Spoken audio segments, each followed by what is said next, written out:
Do you find yourself worried and anxious a lot for really no reason at all? You're not going to want to miss this episode with social worker Geni Harms, where she teaches us hands-on tools that will help us deal with our anxiety.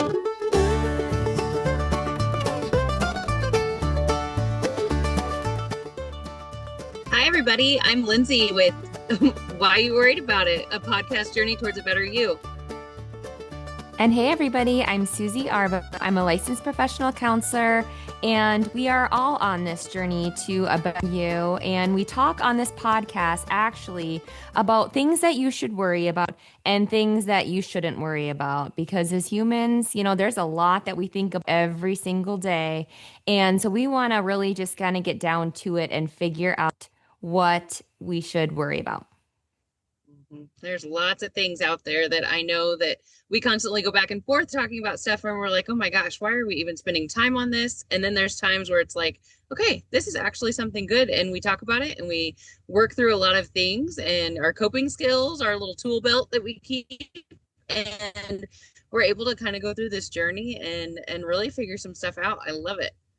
Yes, absolutely. And today we are so excited because we have a very special guest with us, and we've been trying to get her on our show now for a while, Lindsay. Yeah, I'm Jeannie. I am a licensed clinical social worker with Country Crossroads. I have been with the company for almost 5 years now, and I've loved it all along. I love everything I do. I'm part of the leadership team. I see clients out of our Sedalia office, and I do school-based services. I also direct our intern program for graduate students who come in and do their internships with us. So I get to do a little bit of a lot of things, and it keeps it exciting and really fun.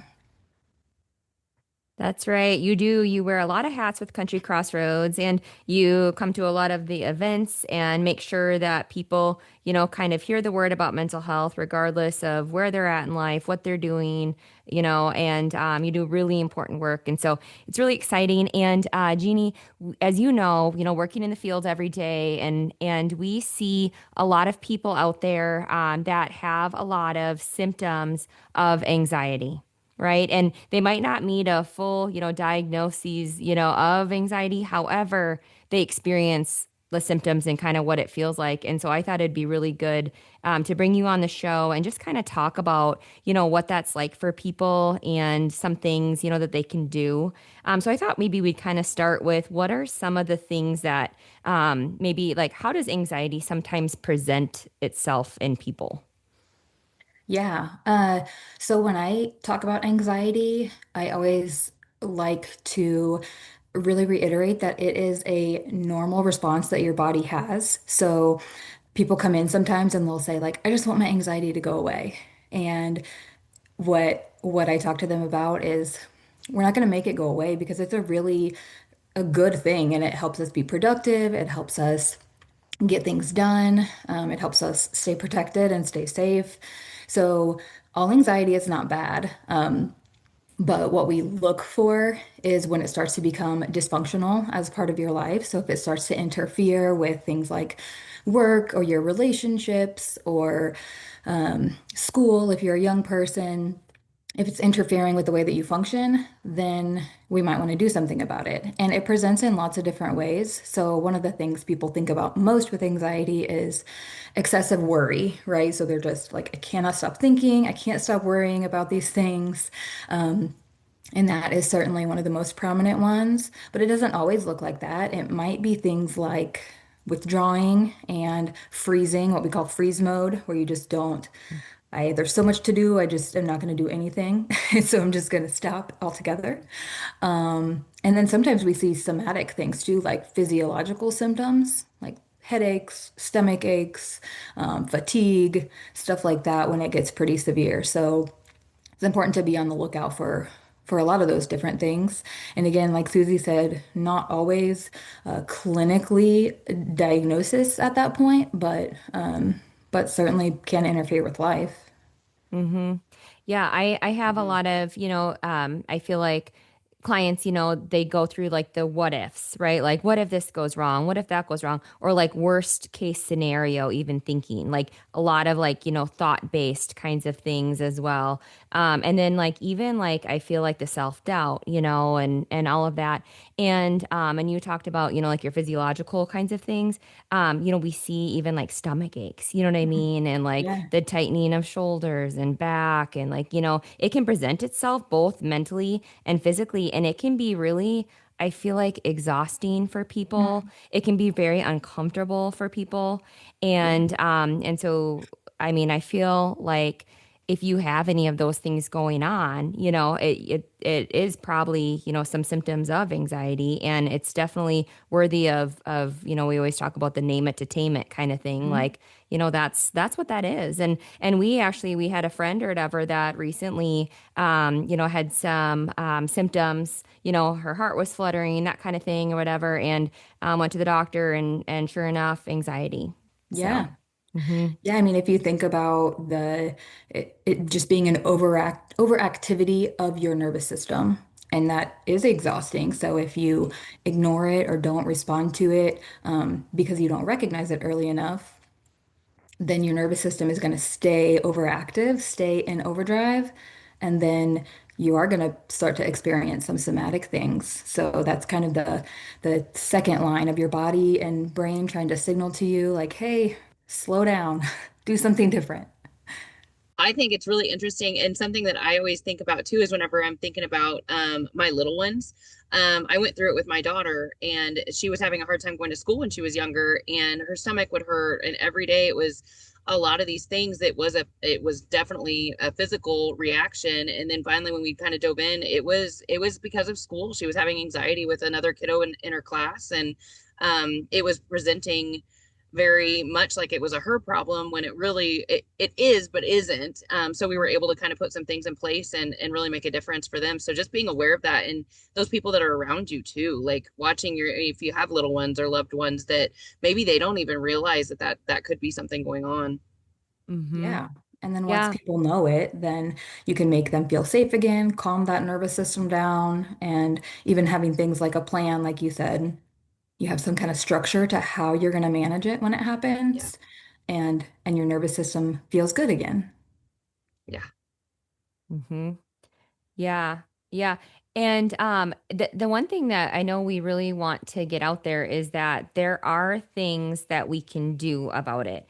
Just because you have this anxiety, and it's very normal. A lot of people in their life, I think it's like 70 some percent over, will experience some kinds of symptoms, of it throughout the course of their life. So it's very normal. We want you to know that. However, there are things you can do and things that you can do to treat it. And that's what we like to really focus on too, is, some things that you can do just at home, even to make yourself feel better. So, Jeannie, what are some of your like go-to coping skills that you teach clients like in a session? Yeah. So I talk about treatment as kind of three tiers. So one of them is keeping your nervous system in a relaxed state, which would just be things like get the right amount of sleep, eat good nutrient-dense foods, get some activity through your day, like do things that are going to keep your nervous system regulated. So that would be number one. Number two, I teach a lot of grounding strategies, is what we call them. So that would be things that incorporate your senses. So there's one that is the 5, 4, 3, 2, 1 method, where you name five things you can see, four things you can uh, smell, hear, touch. So really incorporating your senses and being mindful of what's around you. I do some somatic things too, like really plant your feet hard in the ground. So if you're in a space where you feel anxious, like a doctor's office maybe, or at school, plant your feet into the ground, do some affirmations like I'm gonna get through this. I know what I'm doing. I can do hard things.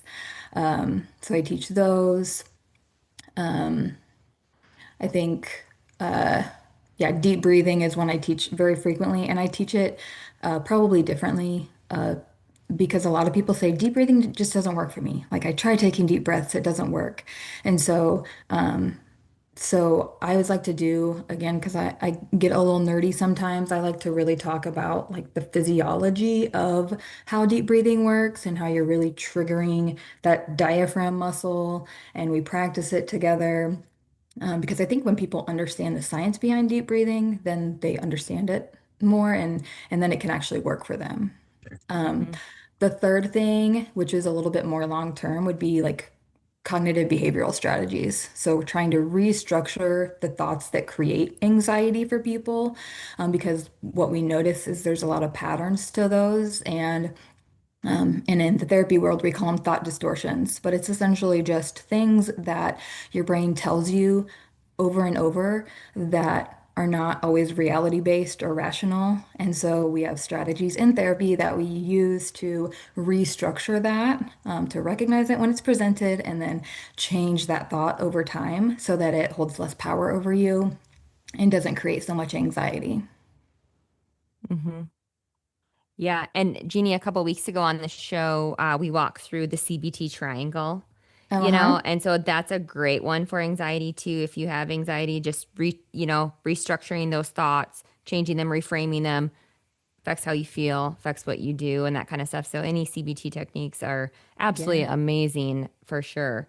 Yeah. And I love to working with clients and talking about, even just like drawing like a T on a piece of paper. I love this one. And then going through like irrational versus rational. You know what I mean? Like this is what your brain is telling you right now. Like this is like the irrational thought. However, what's the truth? Like what have your friends told you about you? What have your loved Yeah. ones told you about you? Yeah. What's a good thought about you? And so just kind of like going through some of that and helping them recognize, I feel like that self-awareness piece Oh, is yeah. just huge. I do one that I call Thoughts on Trial. And I mean, I think all ages like this one because what I have them do is just take the thought that they're having. So they might have a distortion like, nobody likes me, or I'm not good enough. And I always remind them that these thoughts aren't things that maybe they truly believe about themselves, but in certain moments, it feels very real.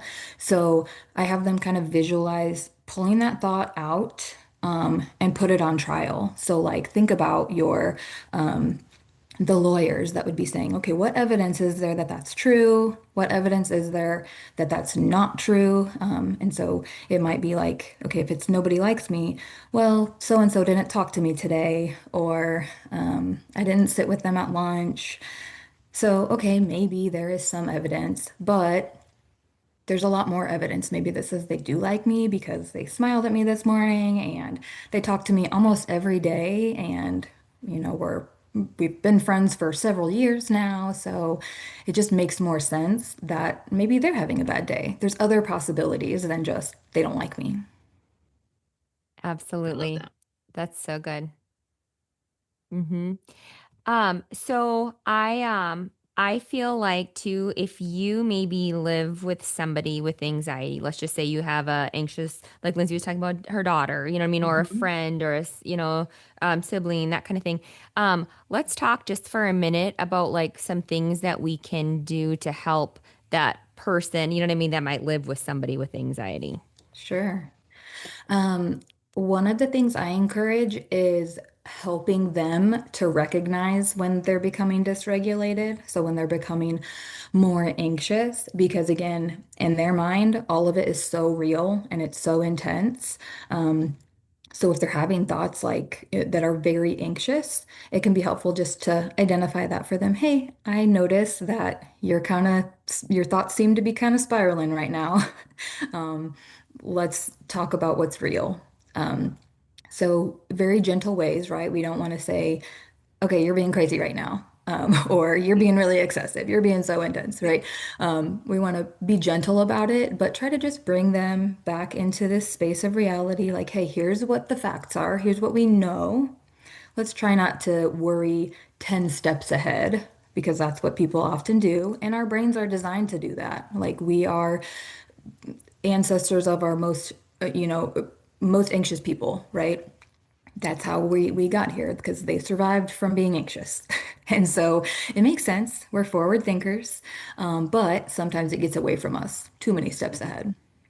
Um, and another one that, especially for kids, but this could be for spouses, for anybody in your life you care about, talk a lot about co-regulation. So if I myself am a person who does not experience high levels of anxiety, but I live with someone or care about someone who does, I really encourage just like talk to them about how you regulate yourself. Um, and so for parents, I say narrate your own regulation. So when you're taking some deep breaths, when you're feeling escalated and you need to just go outside or you need to drink some water, narrate it.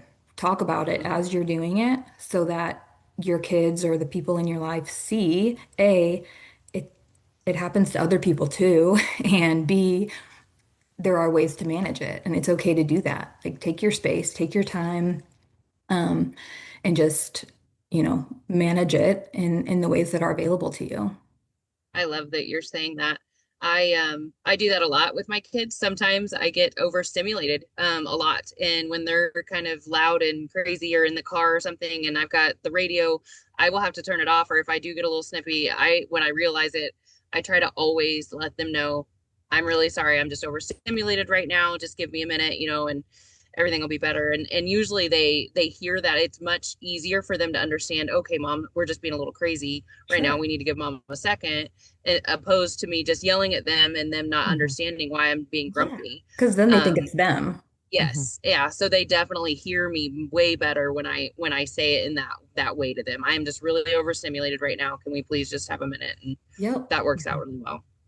Yeah. Yeah. And it's an amazing thing you can do for them because it Mhm. normalizes that experience. We all have to Yep. regulate our emotions, but as adults, we don't talk about it as much because we've practiced it a long time and it's just kind of second nature. We just take the deep breaths without thinking about it. And so for other people who haven't had that experience of doing it for a Yeah. long time, Hmm. it's important to speak it out loud. Mhm. Hmm. Yeah, Awesome. absolutely. And Jeannie, these are such good tips that I know will help so many. We love to end the show Mhm. kind of like with a call to action. We always kind of like to, help people. And so we just want to kind of let you guys know that if you're out there and either you experience, anxiety, or symptoms of anxiety in any way, that it's okay, that there are things that you can do. It's definitely treatable. People live with it every day and have things that they can do, coping skills that help them live a very happy, healthy, fulfilled life, even with the anxiety. And so we encourage you to, we always, obviously, we love therapy because that's what we do here at Country Crossroads, but there's lots of ways that people can get help. And we're just trying to normalize that. And so, Jeannie, what do you think are some other ways besides therapy that people can seek help if they have anxiety? Yeah, I think just seeking out um, other resources like things like podcasts that you can listen to and put into action in 15 minutes or YouTube videos or things like that that can give you some really simple ideas. And like I said, treatment of anxiety, it can look different for everybody because it could be some very simple things or there could be some more deep-rooted things, which is totally okay. But I think find what works for you. And I think the call to action for me would be keep trying because I would guess that if you're experiencing anxiety now, it's probably not for the very first time. And sometimes it takes a while to figure out what works for you. So, like I said, people will come and say, "Oh, I've tried deep breathing. It doesn't work." Well, that's okay. Like, that's fine. Mhm. That doesn't mean that you just have to deal with anxiety for the rest of your life. It just means you might have not found what works for you yet as a self-management strategy. And you might have to get a little creative and think outside the box and find your thing. Because when you find it, it's going to be so valuable and it's going to change your life. So, Absolutely. I always say too, get on Amazon, order a workbook, 12 yeah. bucks, and they've got the best kind of resources and whatnot. But this has been so great to talk to you, and we're so grateful to have you on the team at CCC. You're changing lives, so many of them. And then also, hopefully you guys enjoyed Jeannie today. I know I sure did, and always learned something from her. So Yeah. Thank you so much, Jeannie, for being on this show with us. We absolutely love to hear from you and all your knowledge. If anybody ever has anything they want to hear from us, please let us know. We would love to have you on the show. Share any feedback with us. We absolutely love it.